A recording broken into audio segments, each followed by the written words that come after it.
Salut tout le monde et bienvenue aujourd'hui dans cette nouvelle vidéo de présentation. Aujourd'hui on va parler du Colt Mark IV série 70 de chez Ah non, désolé, me suis trompé, c'est pour celui-là. Voilà, c'est mieux.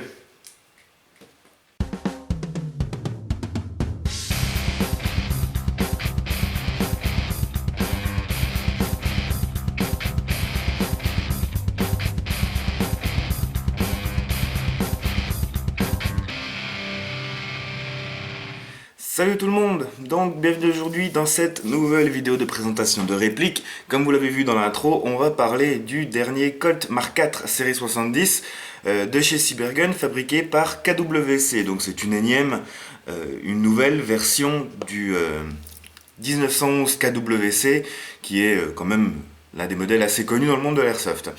Donc je remercie déjà bien chaleureusement Cybergun pour m'avoir fourni cette réplique afin de pouvoir vous en faire la vidéo de présentation.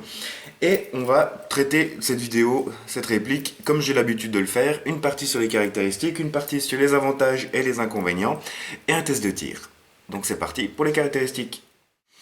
Alors, au niveau des caractéristiques, commençons au niveau du packaging. Donc au niveau de la boîte, vous allez recevoir la boîte, la réplique, son chargeur, une petite notice de base, un petit sachet de billes, très certainement de la 0,20 voire 0,25, ainsi qu'une grosse clé Allen pour manipulation du chargeur et insertion de la sparklette.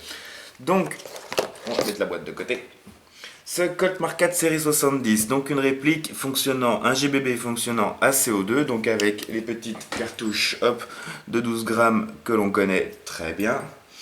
Fabrication principalement en métal. Extérieurement, il n'y a que les plaquettes qui sont en plastique. Plaquettes imitation bois avec le petit insert. Le petit insert Colt du plus bel effet. Cette réplique 220 mm de longueur pour un poids d'environ 1070 grammes. Fonctionnement très classique d'une réplique de type 1911. On a les deux sécurités qui sont placées sur la réplique. La première qui est ici, qui par rapport à la toute première version du 1911 que je possède aussi, ne s'enclenche que quand le marteau est armé. Donc là vous voyez que je ne peux pas engager la sécurité, alors que sur le très vieux 1911 que j'ai, je pouvais. Il faut que le marteau soit armé pour pouvoir engager la sécurité, et là tout est bloqué. Comme toujours, la sécurité au niveau de la poignée, donc il faut comme toujours presser pour que ça fonctionne. Hop, si je ne presse pas la sécurité, ça ne fonctionne pas. Comme toujours, la présence du petit passant pour y mettre éventuellement une dragonne.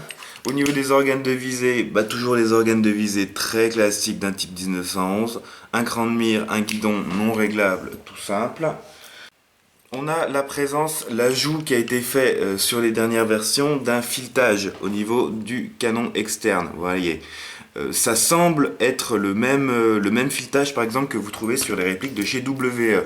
Ça ressemble étrangement, ça semble être le même, il faudrait que je vérifie, mais je ne suis pas sûr que ce soit exactement le même. Donc il vous faudra par exemple un adaptateur avec ce filetage d'un côté, un 14 anti-horaire de l'autre, ou tout ce que vous avez besoin éventuellement. Comme toujours, le hop-up est ajustable. Le hop-up, c'est toujours la même chose. On enlève le chargeur avec le bouton, toujours au même endroit. On vient amener l'arrêtoir de culasse jusqu'au premier cran qui est ici, sur la culasse. On va pousser l'arrêtoir très légèrement par derrière. Et on va venir... Tac, on va pousser l'arrêtoir, on va venir très doucement le sortir. Comme ça on peut sortir la culasse complète. Et on a la petite roue dentée qui est juste ici, qui vous permettra, en la faisant varier d'avant en arrière, d'ajuster le hop-up. Donc après, manœuvre inverse, on remonte. Pendant qu'on en est là, au niveau de son chargeur, toujours le même chargeur assez classique. La différence avec le modèle que je possède, mais ça a été changé il y a très longtemps, ça a été que la rainure a été élargie pour pouvoir insérer les billes par ici plutôt qu'en passant par les lips, qui sont toujours en plastique, donc fragiles, faire attention. C'est simple, on descend la planchette élévatrice qui est derrière un ressort costaud qui bousille les doigts. Attention de mettre vraiment le compte de billes nécessaire, sinon la dernière bille va pousser la planchette qui va vouloir sortir de son logement. Faire attention à ça. Et jamais, jamais comme toujours faire claquer la planchette sous peine de tout péter. Donc, comme je vous disais, chargeur d'une capacité de 17 billes. On va dévisser à l'arrière la vis avec la clé Allen qui est fournie. On va insérer la sparklette et resserrer un bon coup jusqu'à entendre un petit pchit. On serre un bon coup sans trop forcer et la sparklette est prête, le chargeur est ready. Autonomie avec le chargeur, à peu près 4 charges de billes pour une sparklette de CO2, ce qui est quasiment toujours la même autonomie que j'avais déjà sur mon modèle assez ancien. Au niveau des marquages, c'est là qu'on voit qu'un effort pour le coup a vraiment été fait. Vous voyez qu'au niveau de la réplique, toute la réplique en fait est peinte. Toute la carcasse, le haut de la culasse ainsi que le bas, toute cette partie-là en fait qui est gris un peu plus foncé est peint. Et les flancs de la culasse ont été polis. Donc c'est du métal à nu, c'est de l'aluminium. Et tous les marquages qui sont sur les flancs de la glissière ont été gravés dans la masse, dans le métal. Donc on a Colt Government Model, Colt Government Model, et ici on a le petit Colt Marquette Série 70 Government Model, .45 automatique caliber avec le petit Schwell de chez Colt. Et ces marquages là pour le coup sont vraiment, les marquages là sont vraiment chouettes, sont vraiment très très beaux. C'est vraiment agréable. On voit qu'ils ont vraiment été gravés dans le métal et c'est du plus bel effet. Petit bémol pour les marquages qui sont ici au niveau de la carcasse. Donc on a des marquages réalistes, mais on a le petit numéro de série avec le petit F là qui est relatif à la réplique d'Airsoft. Ceux-là sont un petit peu moins jolis, mais éventuellement ils sont plus discrets et un petit coup de peinture peut les faire disparaître assez vite. Mais les marquages de la culasse là pour le coup sont vraiment magnifiques. Avec les plaquettes imitation bois avec le petit insert Colt, c'est vraiment joli. Ensuite, pour terminer au niveau des caractéristiques, la puissance, comme tout modèle à CO2, ça cogne assez fort. Pour le premier chargeur, on va être dans une puissance qui va tourner entre 340 et 370 fps à la 0,20 g. Selon comme toujours le modèle exact, selon la température qu'il va faire et tout, mais on tourne quand même dans une puissance assez haute pour une utilisation par chez nous. Après, ça peut se stabiliser au bout d'un moment. Moi je sais que le modèle que j'avais s'était stabilisé aux alentours des 320 fps après pas mal d'utilisation.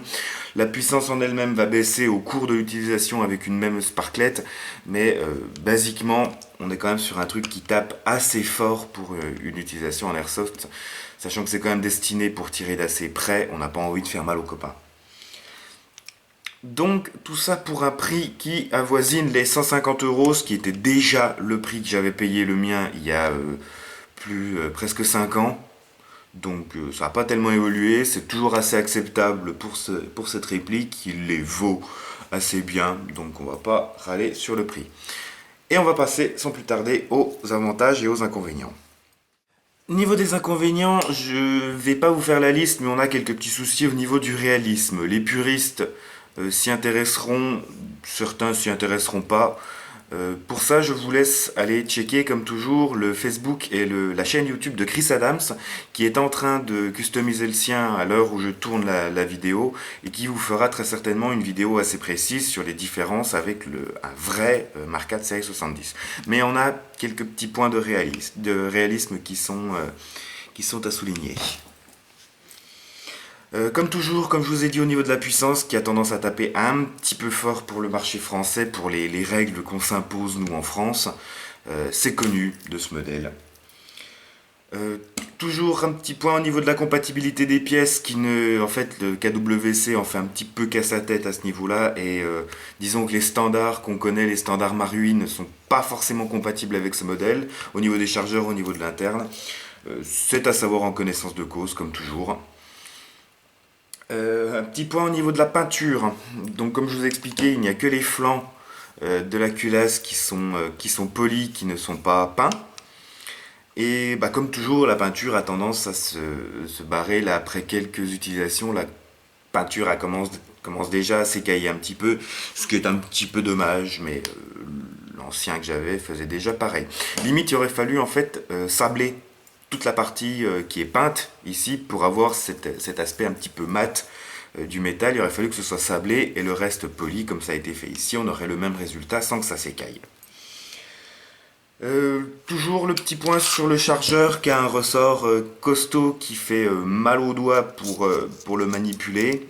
Vu qu'il faut le maintenir pour pouvoir le remplir, on a toujours le risque de lâcher la planchette et de tout péter. Donc le chargeur qui est toujours un petit peu mal foutu.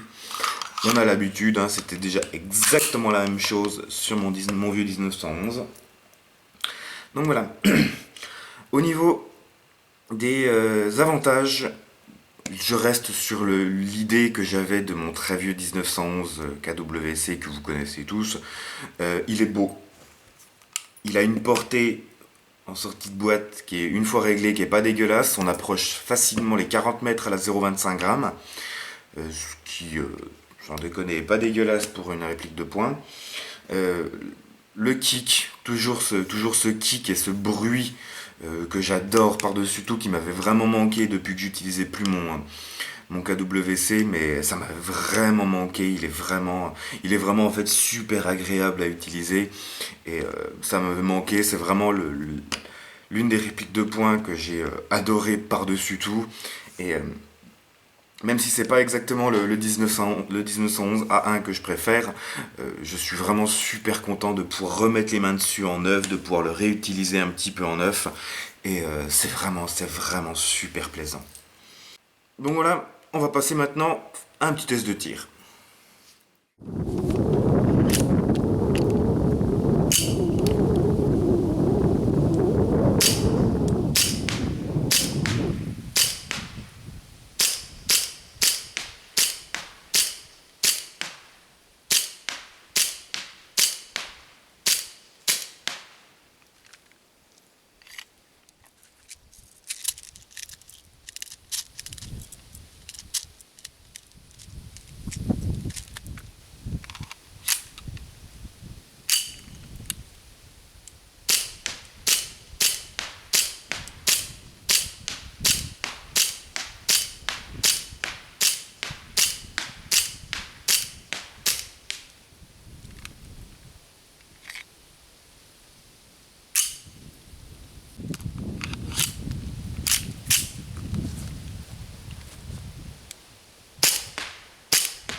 Donc voilà, on termine la vidéo avec un petit plan de famille de mon très vieux KWC qui fonctionne toujours, hein, que j'ai préféré mettre à la retraite avant qu'il me claque dans les mains pour le garder fonctionnel.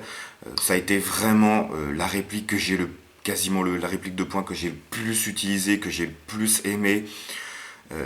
Et le fait de l'avoir, comme je vous disais ici en neuf, même si c'est la version Mark IV, série 70, j'en suis vraiment très content et j'en suis vraiment toujours aussi fan, quoi. Donc, j'ai pas forcément un avis super objectif là-dessus. Je sais qu'il est un petit peu trop puissant de base pour être utilisé en partie, mais j'ai tellement aimé l'utiliser, j'aime tellement encore. Là, je me suis beaucoup servi du coup de celui-là pour faire un petit peu de plinking, un petit peu de tir sur cible et je kiffe toujours autant l'utiliser, quoi. C'est impressionnant. Le 1911 KWC et moi, vous savez, de toute façon, c'est une grande histoire d'amour. Et voilà. Donc je remercie, comme toujours, très chaleureusement Cybergun pour m'avoir permis de réobtenir ce 1911 KWC en neuf et retrouver un peu les souvenirs de mes débuts d'airsoft avec celui-là. Donc merci beaucoup Cybergun pour cette réplique. J'en ai maintenant terminé, j'ai rien d'autre à vous dire là-dessus. Comme toujours, si vous avez des questions, des commentaires, n'hésitez pas à le faire dans l'espace commentaire de la vidéo. N'hésitez pas, comme toujours, à liker, à partager, à vous abonner à ma chaîne si ce n'est pas déjà fait. Sur ce, je vous dis encore une fois merci d'avoir regardé. Salut, salut, sortez bien et à la prochaine.